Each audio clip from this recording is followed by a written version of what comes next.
Juan Domingo Tolizar, un gusto que hayas aceptado la invitación y sobre todo conversar contigo de fútbol, del de ahora, del de antes y de lo que está por venir.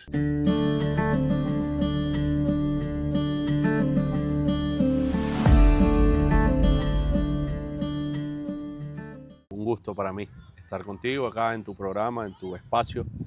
Y la verdad que para hablar de fútbol siempre hay tiempo y siempre hay esas oportunidades que nos puedan encontrar para hablar de este deporte. Juan, ¿por qué entrenador?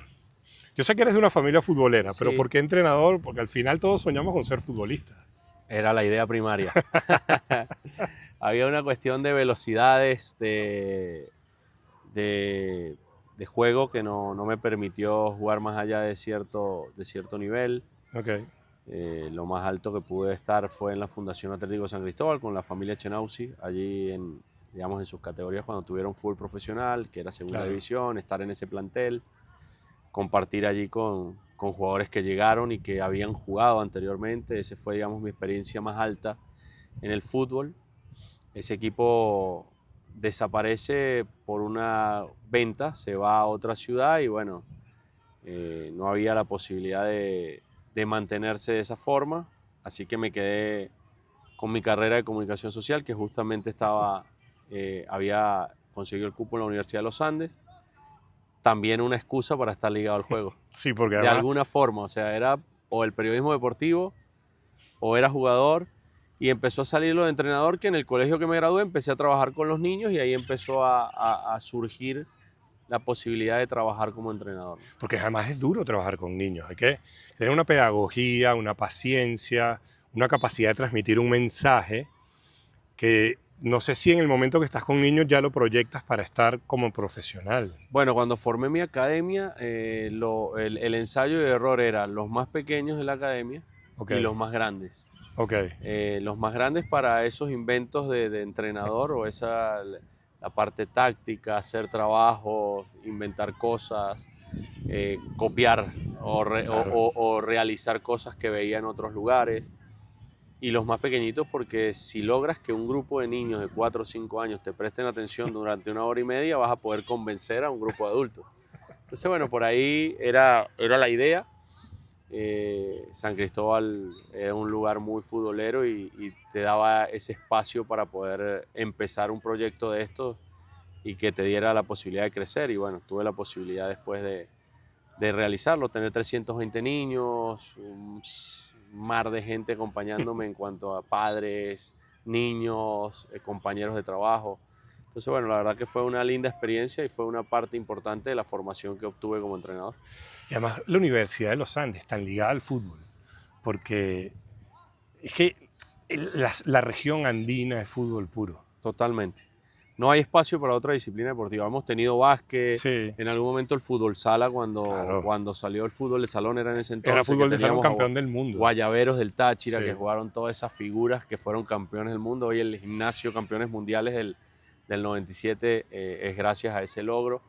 Pero siempre el fútbol ocupó un espacio y en nuestra ciudad la posibilidad en algún momento de tener a Táchira y al Atlético San Cristóbal, claro. esa rivalidad que surgió en Mérida también con la ULA y Estudiantes, o sea, la verdad que daba en un lugar medianamente pequeño de tener dos equipos y que la pasión se pudiera dividir, y eso la verdad que pasa en pocos lugares, por lo menos en nuestro país. Sí, a mí, sabes que a mí en San Cristóbal me pasa en Mérida también, ojo, que te montas en un taxi y si el taxista te reconoce, ya te habla de fútbol y te habla de fútbol con propiedad. Me pasa, claro, uno no mide la magnitud de ese fenómeno hasta que estás fuera de Venezuela y te montas en un taxi en Buenos Aires. Y el tipo te habla de fútbol con propiedad y tú dices, claro, es que eso es lo que uno aspira en el país sin atacar otras disciplinas, porque yo creo que a mayor cantidad de disciplinas mejor, me refiero al deporte. Pero sí a que el fútbol, que nosotros lo hemos tenido a nivel nacional, a nivel cultural, desde la Vinotinto hacia abajo, que logra establecerse como lo que es, como un hecho cultural. Lo que pasa es que nosotros, por ejemplo, hoy que estoy en Caracas, la dimensión de la ciudad, de lo que significa la vida diaria, el día a día del caraqueño como tal, cuando tú lo revisas, se practica demasiado fútbol en esta Sí, ciudad. sí. El espectro del fútbol capitalino es muy amplio. Lo que pasa es que estamos muy dispersos, no es un contexto cerrado. Ok, En cambio, en ese tipo de ciudades, nosotros los del fútbol nos conocemos todos. claro, O sea, sabemos quién juega a nivel de academias, quiénes son de estas academias. O sea, acá, por ejemplo, es difícil conseguir, hay gente que no sabe ni siquiera que juega al Deportivo La Guaira, o que juega a Metropolitanos, o que juega a la UCB. No tienen ese concepto, ese contexto, creo que publicitario tampoco, claro. mediático. En cambio, tú te montas en tu carro o en un autobús o en un taxi un mediodía en San Cristóbal y puedes cambiar el dial y vas a escuchar hablar Claro. del fútbol. Entonces eso lleva a que mueve una masa de gente muy importante el fútbol en esos lugares. Y que termina siendo una empresa, porque le da de vivir, le permite vivir a mucha gente que ya no es solamente el entrenador, el futbolista, o ya no el entrenador, el staff, el cuerpo técnico, sino que también está el periodismo, están aquellos que venden una cantidad de cosas alrededor del estadio, y que es lo que uno sabe que puede pasar en el resto del país. A ver, a mí me ha tocado ver en Barinas, que también se vive con bastante pasión, pero lo que es Mérida y San Cristóbal, Sí, creo que son lugares sí, especiales. sí. Acarigua, Acarigua, sí. Barinas, Barquisimeto en su momento, los Sí, últimos años, cuando el Deportivo Lara logró títulos. O sea, yo creo que la provincia, digamos, hilvana eso, ¿no? De que hay un poco más de arraigo. sí, Los equipos se llaman como los estados o como las ciudades, en el caso del Atlético San Cristóbal. Entonces, claro, eso te lleva a sentirte un poco más identificado. Entonces, por ejemplo, eh, son equipos con esa ascendencia sobre el fanático claro, que si eres de San Cristóbal y no eres de Táchira es muy raro. Tú consigues a la gente, nosotros tenemos béisbol claro. profesional, hay un lindo estadio de béisbol en el estado Han Táchira, querido llevar siempre el béisbol profesional. pero nunca se ha podido, más que algunos partidos de liga que van como un muestreo para ver qué tal le sale. La gente en San Cristóbal es Táchira y Magallanes. O sea, es como Sí, algo muy común esa combinación. Entonces, eso pasa. Por ejemplo, me tocó dirigir Carabobo y hay arraigo. O sí, sea, la afición de Valencia es bastante especial en el aspecto de que ha pasado muchos años el equipo y no ha podido obtener hasta ahora que consigue una posibilidad de tener un título o un campeonato donde termine en el primer lugar. Falta la estrella, pero bueno, yo creo que esa gente ha sido consecuente, porque tú sí, consigues claro. gente del fútbol de toda la vida. Sí, Y acá en Caracas lo hay, pero creo que como estamos un poco más anchos, es un sí. poco más disperso. Y fíjate que, a ver, a mí me gusta el béisbol, me encanta porque el béisbol tiene un contenido estratégico que a mí me parece muy, muy interesante. Desde niño me ha encantado. Pero el béisbol en Venezuela tiene un tema. Se juega 3, 4 meses. Claro, El fútbol, en nuestros mejores, peores momentos, en ambos extremos se sigue jugando todo el año. todo el año. Todo el año. Y no me refiero al fútbol profesional No, no, solamente. todo, Todo el todo, año. todo, todo. O sea, las ligas venezolanas de fútbol menor, yo repasaba eso hace muchos años con Lino y la cantidad de partidos que se jugaban un fin de semana, solo por federación, todo lo que era fútbol federado, Claro. que hablamos de categorías que solo había sub-17 y sub-20, hoy hay 6 categorías obligatorias, hay fútbol de asociaciones del Estado, o sea, realmente la cantidad de partidos de fútbol que se juegan en un fin de semana deben ser superiores a todas las disciplinas deportivas. Yo creo lo mismo. O sea, no hay una liga de béisbol tan, tan concurrida. Y Hay que haya 24. penetrado tanto el país, porque Criollitos, a nivel de béisbol, obviamente es una organización que uno creció admirándola, pero cuando ves lo que es el fútbol en todo el país, yo también creo lo mismo. Y creo que César Farías decía en una entrevista que le hicieron hace 6 meses, algo por el estilo, que el primer deporte del país es el fútbol. Totalmente. Y a ver, César tiene una manera de decir las cosas que a veces levanta polémica, pero la idea a mí me pareció totalmente correcta. Yo entiendo que haya gente que decía, no, que el béisbol, porque él habló de espectáculo del béisbol. Y yo lo entiendo. Claro que a nivel de deporte, el deporte más jugado en Venezuela es este. Pero el espectáculo que más convoca es el béisbol. Por Claro, ahora. lamentablemente es así. Lamentablemente es así, digo lamentablemente porque a nosotros nos gustaría jugar con los estadios Claro. totalmente abarrotados de personas, de que la pasión estuviera presente, porque ese jugador número 12, eso es verdad, empuja. Entonces eso nos hace falta a la gente del fútbol, pero yo creo que nosotros la posibilidad de ir a un mundial nos puede dar un empujón.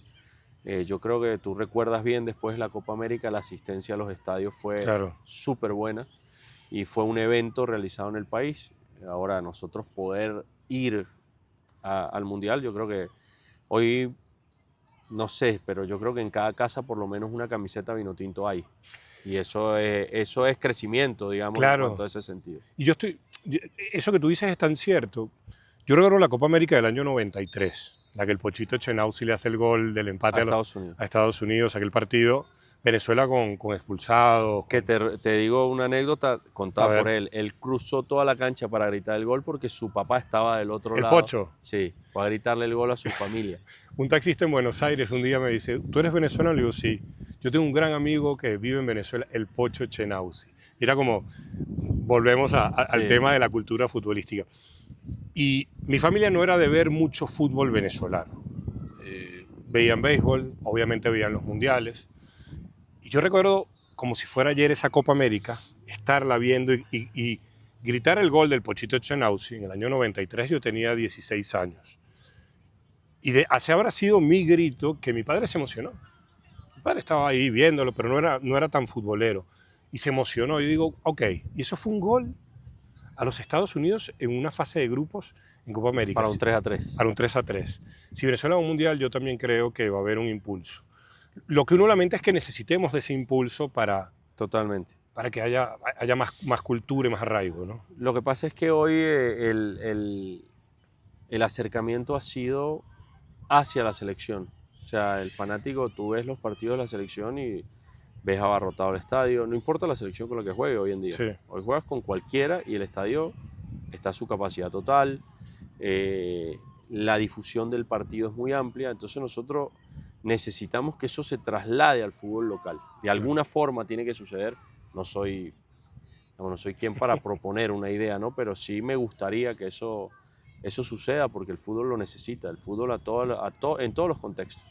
Nosotros hoy tenemos niños que tienen la ilusión de tener 4 años y querer jugar a grandes niveles. Hoy necesitamos que no quieran solo parecerse a las grandes estrellas del fútbol mundial, que en algún momento te digan que quieren jugar como, no sé... Yangel Herrera, que lo ven en la Liga Española. Exacto. Claro, pero hoy, por ejemplo, me sucede como padre. Mi hijo tiene 7 años y es futbolero ampliamente. Y él... nosotros, la descendencia de mis padres, argentinos, él creció también con ese impulso de lo que significa el fútbol en Argentina. Pero él hoy está pendiente de Yangel, está pendiente de Salomón, está pendiente de Soteldo, de Savarino, y se interesa por ver videos de los jugadores venezolanos. Y eso a mí me llena de orgullo porque Claro. realmente, o sea, evidentemente la idolatría sobre Messi, sobre Mbappé, todos los que son grandes hoy, digamos, referentes del deporte, pero él como, o sea, él está viendo los suyos. Claro. Y verlo el otro día cuando Venezuela hace un gol y sus lágrimas, no, o sea, realmente... Es conmovedor. No, te mueve. Y yo creo que por ahí deberíamos empezar a que esos niños conmuevan un poco más a sus padres porque eso va Pero los van a terminar conmover, dando... porque fíjate que me pasaba a mí cuando yo jugaba, que en este campo me tocó jugar, que tus padres, o en el caso mío, mis padres que no eran futboleros, pero uno tenía una edad que si no venías con tus padres no podías venir. Correcto. Y al final terminaban involucrándose en esta pasión que tú tenías como niño. Yo creo que, claro, no era mi caso porque Venezuela en ese momento ya conocemos lo que era a nivel de selecciones, no a nivel de clubes, porque siempre a nivel de clubes hubo alguna aparición interesante en copas internacionales, pero tu familia, cuando te ve que le pides la camisa Vinotinto, que Venezuela está compitiendo por ir para un mundial, yo creo que sí se transmite, es casi como un virus. Ojalá podamos seguir creciendo como disciplina. Yo creo que hay mucha gente acá que tiene años trabajando porque esto crezca. Y yo lo digo siempre, se lo digo a Manuel de Oliveiras, que hoy Manuel es hoy el director de la liga prácticamente, quien maneja los hilos de nuestra competencia principal. Y le digo que sí hemos dado pasos, pero Claro. igual tenemos que seguir porque hemos avanzado. Hoy capaz nosotros a nivel de juego o de jugadores vemos, o sea, se extrañan nombres como Stalin, se extrañan nombres como, no sé, me voy a ir un poco más atrás, William Méndez, Maldonado, o un poquito más hacia nuestros tiempos, Gabriel Urdaneta, Gaby Miranda, Gerson Díaz, Gerson Chacón, que bueno, jugó hasta hace poco. O sea, se extrañan esas Sí, calidades técnicas, pero hoy hay ciertas cosas en cuanto al profesionalismo del jugador que no sé si en aquellos tiempos se tenían, las velocidades del juego, lo que hemos mejorado en terreno de juego. Todavía nosotros vemos los terrenos de juego de otros países como muy buenos, pero los de nosotros han mejorado. O sea, sí, claro. hoy el fútbol se juega en lugares Fíjate lo que es el Brigio aceptables. Iriarte de hoy en Claro, día. no, es un espectáculo. Antes, pero no hay que ir hace 20 años, hay que ir hace 6 años lo que Claro, era el Brígido. me tocó jugar un partido ahí con Minero de Guayana Claro, y recuerdo, jugamos contra Reales Estudiantes de Caracas. Estudiantes de Caracas. Se estaba cayendo el cielo literalmente y en la capa de agua era Sí, así de gruesa. y creo que hacia una de las áreas, digamos, si yo estoy parado aquí como portero, hacia mi derecha se armaba una laguna en la que podía crecer peces. Bueno, los directivos, me acuerdo los directivos de Estudiantes de Caracas sacando, no los voy a nombrar por respeto, Sí, pero claro. bueno, ellos eran el presidente, hasta el presidente empujando una valla para correr el agua hacia afuera. Y vino el árbitro y el árbitro lanza la pelota y dice, si rebota, se juega. La pelota fue arriba, se muere en el agua y dijo, se juega. Y jugamos con ese diluvio, pero ha cambiado mucho en ese aspecto el tema de los terrenos de juego. Sí. Todos hoy hacen un esfuerzo por tener por lo menos la cancha de competición, hacen un esfuerzo por tener lugares agradables para entrenar. Es muy grato trabajar día a día acá en el Deportivo La Guaira por el lugar, por la instalación, por el césped que tienes. Entonces ese tipo de cosas, como persona de fútbol las valoro. Y creo que los valoran los jugadores. Sí. O sea, por ejemplo, Academia Puerto Cabello ha hecho un esfuerzo muy grande, tiene algo que creo que está para otras latitudes, es de otro fútbol realmente. Sí. Veo que la UCB está intentando hacer algo interesante. Caracas es el pionero porque tuvo algo hace mucho tiempo, pero lo mantiene y aparentemente está bastante aceptable todavía a pesar de los años. La Guaira tiene esto, Metropolitanos en su lugar también está haciendo. Entonces, claro, hoy ya no vas del Timo al Tamo porque yo recuerdo una época que el Deportivo Táchira jugó en Caracas y entrenaba en el Parque del Este. Claro, el técnico, en un Plasencia. momento dado, sí, claro, Manuel Plasencia, la figura era un muchacho de 18 años, Marlon Fernández. Marlon Fernández, Claro. estaba John Ospina. Sí, el flaco John Ospina. Y decía, ahí hay una anécdota con Mino Feboli, no Claro. sé si lo recuerdas. Sí, por Mino. supuesto. Hoy está en España. ¿Está en España, Mino? Sí, se alejó un poco. Llegó a ser director de prensa del Deportivo No, fue Táchira. gerente general. Fue gerente, Él fue gerente general. Tipo con una gentileza. Él fue quien me llevó a mí al Deportivo Táchira a coordinar las categorías menores. Yo lo recuerdo mucho a Mino.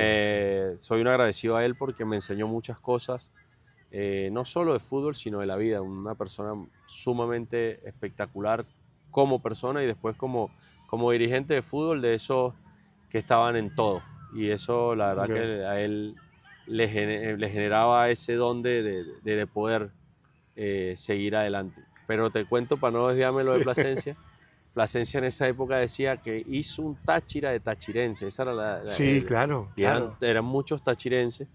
Y bueno, el equipo lamentablemente ahí fue fue una época muy dura porque era justo antes de la Copa América porque Pueblo Nuevo lo estaban arreglando. Exacto, para la Copa. Para la Copa y realmente pasó momentos difíciles el equipo ahí en ese periplo en Caracas, después regresó.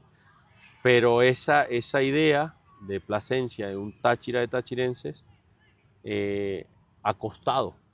Entonces, ha costado tenerlo. Entonces, en ese entonces, tener a Táchira en Caracas era una tentativa, pero para no desviarme, Táchira entrenaban a veces en el Parque del Este porque no tenía un lugar donde entrenar. Pero no solamente el Táchira, te puedo decir, el Italchacao en algún momento dado, que entrenaba a Saúl Maldonado, también en el Parque del Este.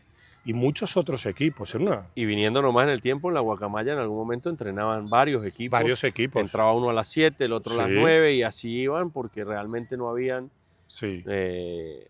la Guacamaya es lo que antes era Fray Luis, ¿verdad? Sí, el Fray Luis, atrás de la iglesia de las Mercedes, justamente. Era la cancha de Lima. Sí, entrenaba el Petare y podía, o el Deportivo Italia, porque tú sabes que como ha cambiado Real Sport, que Real después fue el Sport. Deportivo La Guaira, empezó ahí. Sí, La Guaira, y La después Guaira de comenzó ahí. después se Claro. viene para acá, para esta instalación, pero Esta instalación es maravillosa.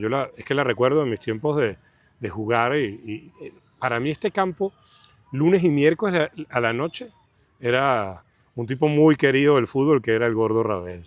era un ritual venir. Sí, porque además entrenábamos aquí de 7 a 9 porque antes entrenaban todas las categorías del Colegio Santo Tomás de Aquino. Entonces, él había conseguido que los miércoles 7 a 9. ¿Tú sabes quién me entrenaba a mí en ese equipo también? Karim Asafo, que después, bueno, ha tenido una carrera muy larga como dirigente, también como representante. O sea, era gente del fútbol que estaba metido en eso. Él y Carlos Horacio Moreno tienen algo en común. Los dos ganaron con los dos grandes. Sí, claro, con el Caracas y con el Táchira. Y Karim es gerente del Caracas cuando a mí me dan mi primera oportunidad para hacer un partido en radio. Y me manda a llamar Karim a través de la jefatura de prensa en pleno partido, para que yo fuera a comentarlo. El narrador era Jesús Eduardo Acosta. Sí, no, me olvido, Caracas jugaba en Cocodrilos cuando jugaba los partidos.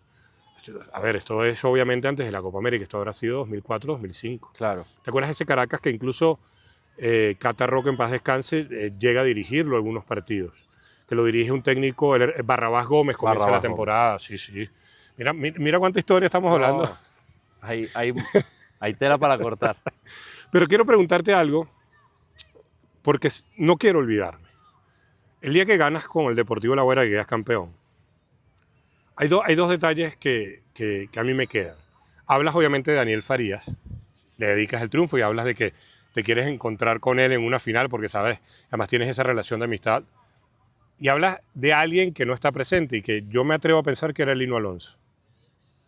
Sí, bueno, hay mucha gente que no está y me ha generado cosas muy importantes dentro de la carrera. Ok. El tema de Daniel es porque yo creo que él tiene mucha injerencia en lo que ha sido el El Deportivo Deportivo, La Guaira. claro. Bueno, es una persona muy emotiva y me empecé a acordar de toda esa gente que me ha dejado cosas en el camino. Porque fueron 2 años difíciles y han sido 2 años, digamos, difíciles.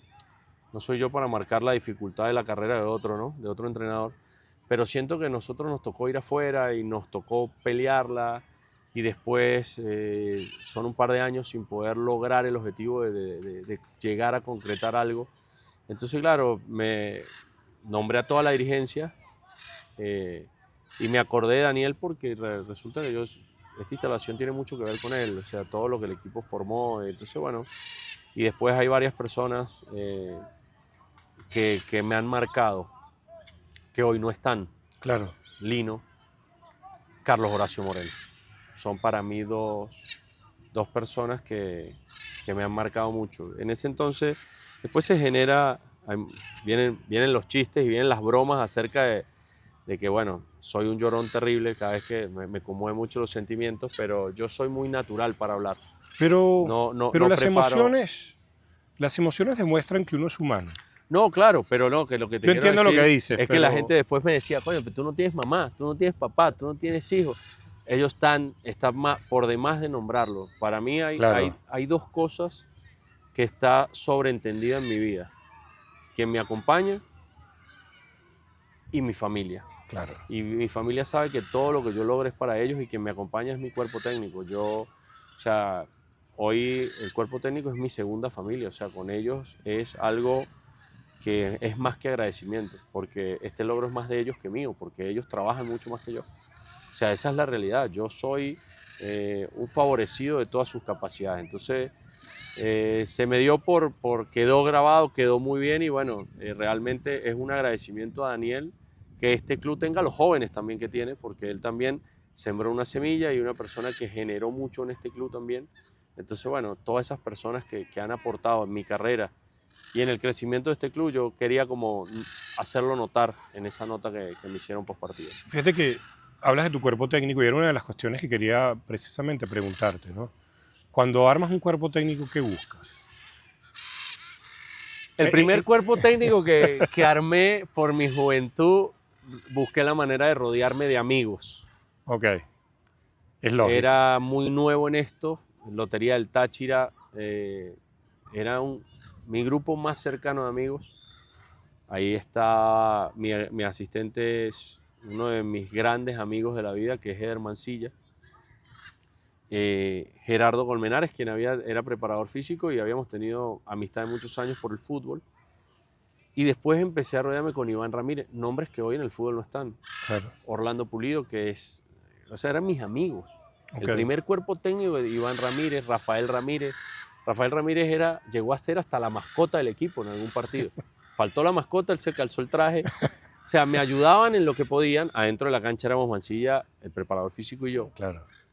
Pero después, y después los demás nos ayudaban desde todos los lugares. En ese momento quise como estar muy cerrado porque no confiaba en mucha gente dentro del medio. Claro. Y yo no soy una persona perseguida, nunca lo fui en ninguna faceta de mi vida, ni en ninguna etapa de lo que he hecho en el fútbol y en otros aspectos. Pero veía mucha gente viendo los partidos de Lotería del Táchira y seguramente queriendo acercarse y queriendo estar. Cuando empecé a crecer, que una de las cosas que le debo a Daniel es que yo cuando dirigía Lotería del Táchira creía que estaba preparado. O sea, era, no sé, en ese entonces Bianchi, seguramente era en Boca el virrey. Claro. En Europa no sé, Rijkaard, Ancelotti. Ferguson. Sí, bueno, Ferguson. después de ellos venía yo, más o menos. O sea, no había otra Ok. creencia en mi cabeza. Y resulta que empezamos ganando, subimos de segunda B a segunda A, campeones absolutos, primer título, digamos, en el fútbol organizado profesional. Segunda A, yo pensaba que si yo subía al equipo a primera, yo iba a ganar el título, iba a ir a la Libertadores, y resulta que cuando salgo en el 2013, que el Mino me va a buscar a las categorías menores, después me consigo con Daniel Faría y me permite ser parte de su cuerpo técnico.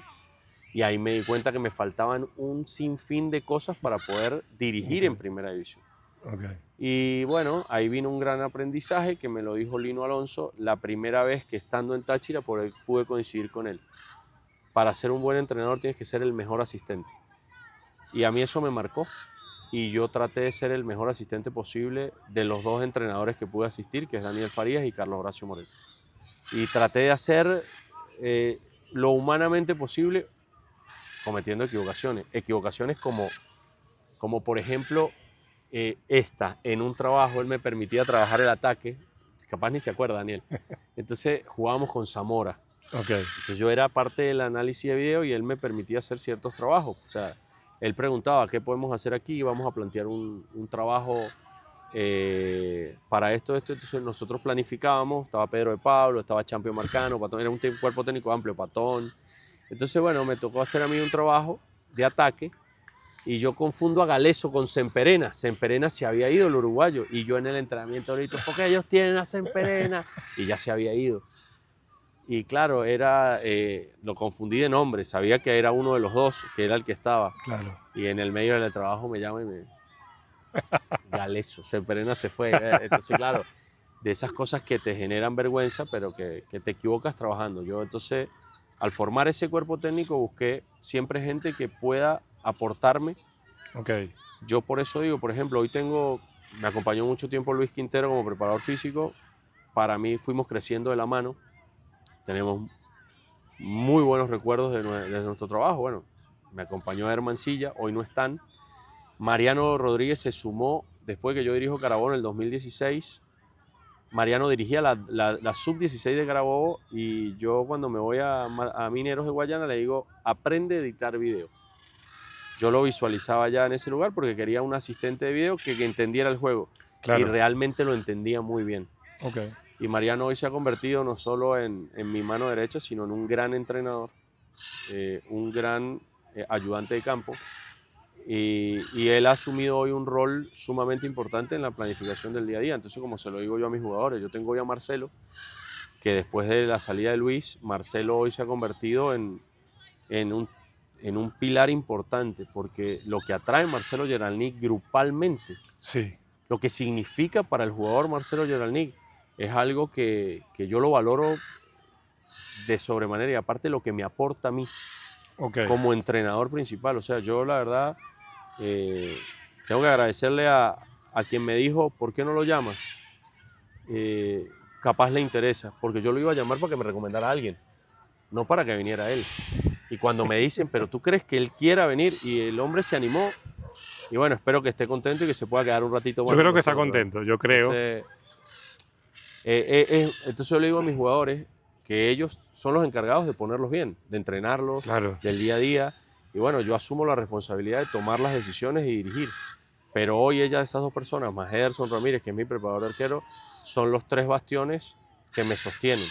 Ok. Porque, o sea, yo soy el cuarto elemento de la mesa. Las patas de la mesa somos cuatro, pero ellos hoy toman un lugar sumamente importante en cuanto a lo que significa el día a día y el desarrollo del trabajo. Y a la hora de tomar decisiones, por ejemplo, mañana te toca jugar con Caracas. La decisión final obviamente es tuya. Por eso eres cabeza de grupo. Claro.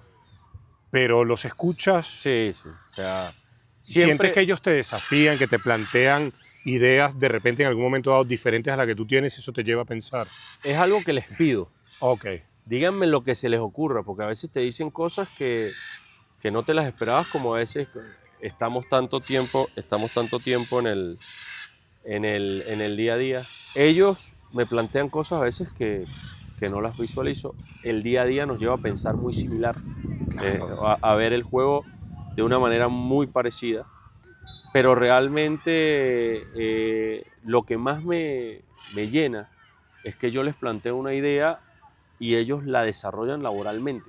O sea, por ejemplo, Marcelo ya entiende cuál es la filosofía de trabajo, cuál es la idea de juego, y él los trabajos nos ha ayudado mucho en la fundamentación técnica del jugador, a pesar de que ya son adultos. El equipo hoy me tiene muy contento técnicamente y eso tiene que ver con lo que hacemos día a día.